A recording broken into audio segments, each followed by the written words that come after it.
Whether it's your first year homeschooling or you have been homeschooling for 10 years, I think we all can agree that the beginning of a new school year ushers in all kinds of excited feelings.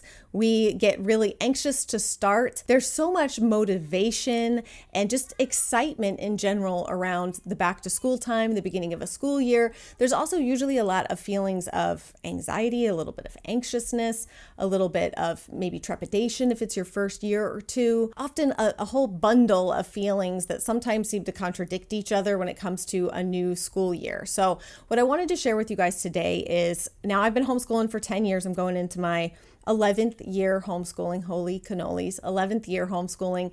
And over the years, I have kind of developed, unintentionally, to be honest, but developed a sort of system of what I do before a new school year. So today I'm going to share with y'all 3 things that I do every year before we start back our new school year, whether you're starting in the summer, fall, whatever your start back time is.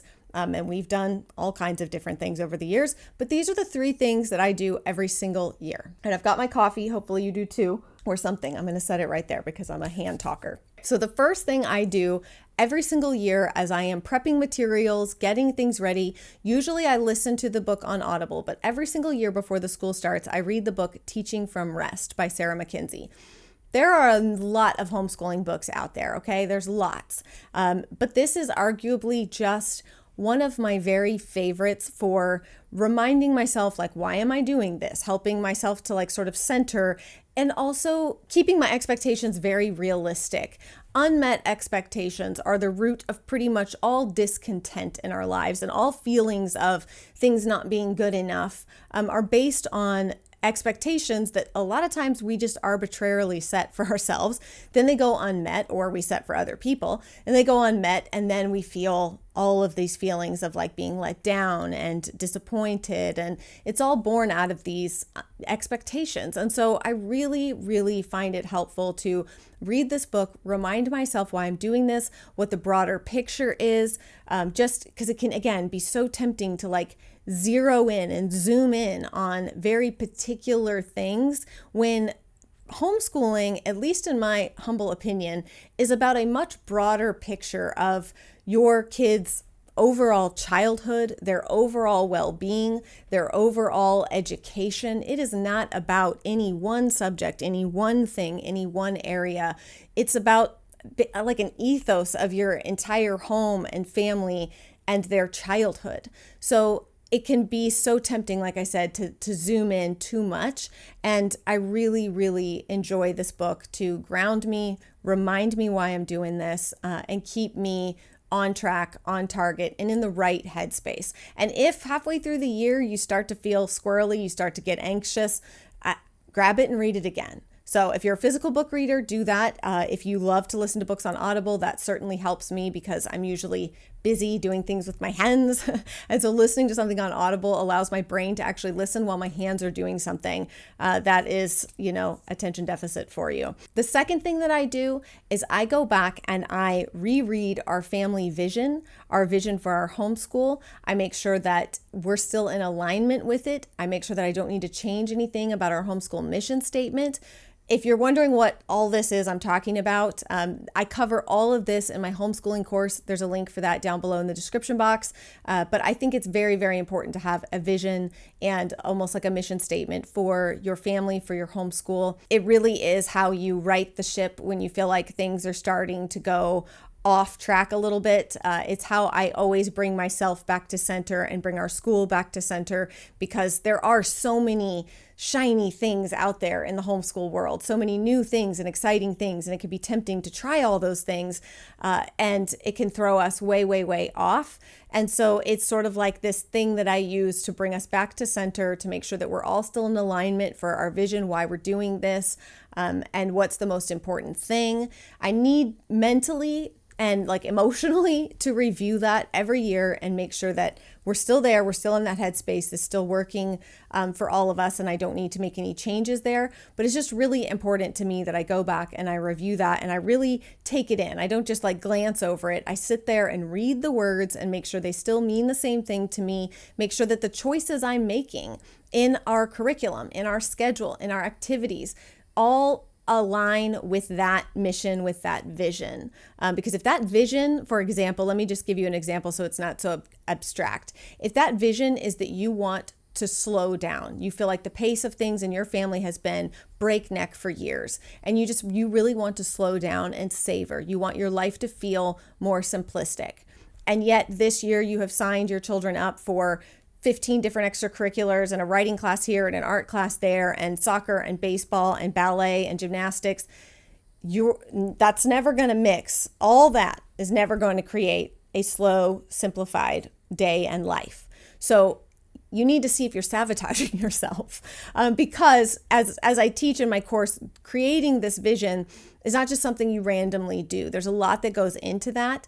And so you can make these decisions very herky-jerky, like very quick, like, okay, you want to do that, and you're not really taking the time to decide if they actually align with the broader picture, the broader vision for your family and for your homeschool. So that's the second thing that I do, is I evaluate all that, make sure everything is in alignment that we have planned for the year, and that I'm not setting myself or my kids up for failure by choosing things or setting up a schedule. It's never going to work with what works for our family or align with our overall vision. And the third thing that I do, and this may seem simplistic, but I'm here to tell you that it matters and it works, is I sit down and I literally just remind myself, and sometimes I have to talk through it. I have a little thing that I've written in my notes app. Maybe I'll read it to you guys, but it's what I read to myself. And it's this little mantra that I repeat over and over again to myself. And that is, I get to choose. I have a choice. I get to choose.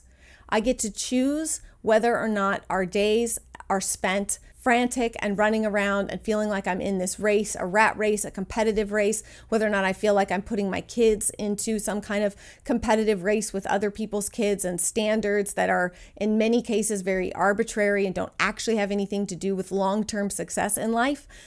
So I get to choose whether or not I engage in that. I get to choose whether or not I bring that anxiety, that stress, that fear, that overwhelm onto myself and onto my kids. That is a choice I am making. And yeah, there may be people in your life that are asking you questions or peppering you with things where you may say, Angie, I don't get to choose. People ask me this. You do get to choose, because it's still your response to it. Your response can simply be, in a kind way, that's none of your business, is a simple response. But I appreciate your concern. We've got it under control. Thanks. And move on. You don't have to let everyone who wants to offer criticism or advice offer criticism or advice into your life, into your homeschool, into how you do things. Really taking ownership of your decision to homeschool and your decision of how you set everything up. It's really, really important to remember that things they're not just happening to you. So many things are decisions that we make. They might be the result of our poor decisions at some point or the result of our good decisions. But most of the time, the things that are happening are because of decisions that we've made. So taking some kind of ownership over that and really recognizing that you get to choose. If the pace is too much, if the pace is too slow, if it's time to spread our wings and get out into the world and do more things, whatever that is, you get to choose. I'll just read to you guys a little bit from my little mantra thing that I read to myself and that I remind myself every year. Okay, I wasn't planning on doing this, but we're just going to do it. I get to choose. I get to choose what kind of pace I bring into this school year. There are some things in life that get chosen for us, but the choice to slow down, to savor, to look at what's right in front of me, instead of looking around at what everyone else is doing, that choice is mine. As silly as it sounds, I want to walk. I want to slow my pace and ask myself if what I'm running myself ragged for is even where I want to be. Perhaps I'm making things too hard and too heavy all on my own. I need to take a deep breath, put one foot in front of the other, and walk into a new school year refreshed and ready to take my family on our own unique journey. This life is yours. This journey is yours. You get to choose. that's just a little bit of what I read to myself. I make myself read it out loud. It's weird to read it out loud to y'all on camera, to be honest, but it's something I make myself sit here and read out loud to myself. You can even go look in the mirror and repeat things. Write down whatever makes sense for you. Like, that's what I need to hear, but maybe it's not what you need to hear. So write down what it is that you need to hear about choosing this school year and what you get to choose, and repeat it. Make yourself repeat it out loud to yourself. Make yourself say it to your spouse. Make yourself look in the mirror and say it. Whatever you need to do to feel like you're really internalizing it. So I hope that one of these 3 things will be helpful to you. Like I said, these are just the 3 things that over time I have started doing. It wasn't intentional when I started it, but it's just things that I'm like, now it is my thing, that every year I do these 3 things before we start a new school year. And I cannot even begin to tell you how much it changes my heart, my mindset, gets me in the right place, and helps keep me on track for the school year, and helps me avoid looking around too much at what everyone else is doing and feeling tempted to change things because of other people. Now, I love to change things up, and I do from time to time, but it's always based on the needs of my kids, the needs of our family, and not what I see other people doing and thinking that I need to do it too. So be very, very cautious of that. Like I said, if this is, your first year, or maybe it's not, maybe it's your 5th year and you're just feeling like, I don't know, I'm feeling kind of burnout, I'm not really sure, I feel like things aren't going how I wanted them to go, then I would definitely check out my homeschooling course. I poured my heart and soul into that course. It is not just a checkbox of buy this, look at this, whatever. I am sharing with y'all over 40 some odd videos. I can't even remember anymore. There's like 40 plus videos in there. It's a 6-week course, and we're talking about all of this stuff and more to help get not just the curriculum right, your space set up right, but your heart right and your mind right, and your homeschool overall. Like, you want all of that to be working for you and for your family and be uniquely tailored. Like, that is the entire point of homeschooling, is that it's not one size fits all.